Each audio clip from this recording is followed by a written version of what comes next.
I'm Jenny Wuerker. We're in Buffalo, Wyoming, and you're at Crazy Woman Fine Art Gallery, which is my gallery and studio.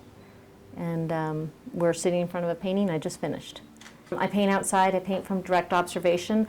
As long as the painting's 6 feet wide or under, I'll be outside, direct observation, plein air, looking and responding directly to what I'm seeing. I kind of call it the export of painting, because what I do that's unique is I take big paintings outside, and they're not just fast one shots. I'm working on them over time, maybe a month or so. I'll mark with on the ground. I'll put an X right where I'm standing, so I know exactly where to come back to the next day. And while I'm standing out there, there's the changing light, and there's wind, and the animals are coming out. The deer, or otters, or sometimes even a rattlesnake come by. So it's always an adventure. I've always got a good story that goes with the painting, and the painting has, to me, more life and more subject. As I am looking at the landscape, I'm learning about that place and incorporating those moments and those stories all go into each painting. One of the unique things that I do in my own paintings is when I'm in the landscape, I'm able to see with peripheral vision. You're able to see much farther than you can with a camera, unless you had a fisheye lens, and then that would sort of be a little bit bent. With peripheral vision, you can take a tremendous amount of space and compress that down onto the square of the canvas. What I hope is then when you look at the finished painting, that space kind of explodes back out, and you feel that expanse when you're looking at the paintings. I don't want to know what it's going to look like till I'm done. I'm learning about that place, and the place is informing me, and I'm almost falling in love with each place that I'm painting, and telling more the story of that world than the story of myself in the studio. When I find a place, it takes me a long time to find the place. I don't just pick any random spot. The places I choose to paint, I hope that they have more of a universal quality than just one specific moment, that they tell a larger story. And that takes a while to find. Right now I've got a pickup truck, and I throw everything in the back. If I'm doing a small painting, I'm using my French easel. If I'm doing a large painting, I have a large aluminum easel, and I'll pull that out of the pickup truck. I'll set the easel up, and it'll, if it's a month-long painting, that easel just lives out in the landscape, and I'll keep coming back to that easel. I'll put a little note on it like, Jenny Wuerker's easel, don't take. Not that anybody would, but it's just, so somebody doesn't wonder what it is.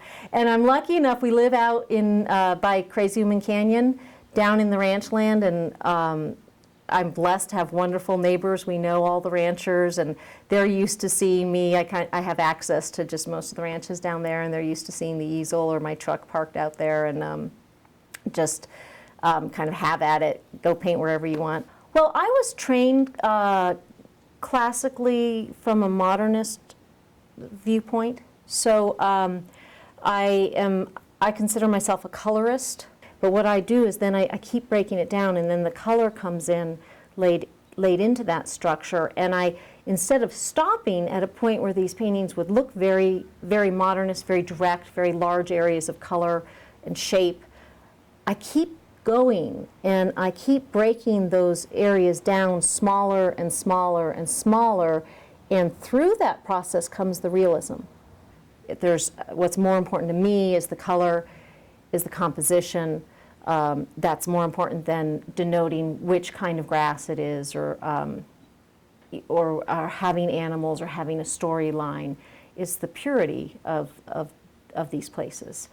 One thing I enjoyed when I was teaching high school is I taught an introduction to painting class, or introduction to art class. I taught it 28 times, and then I decided it was time to retire.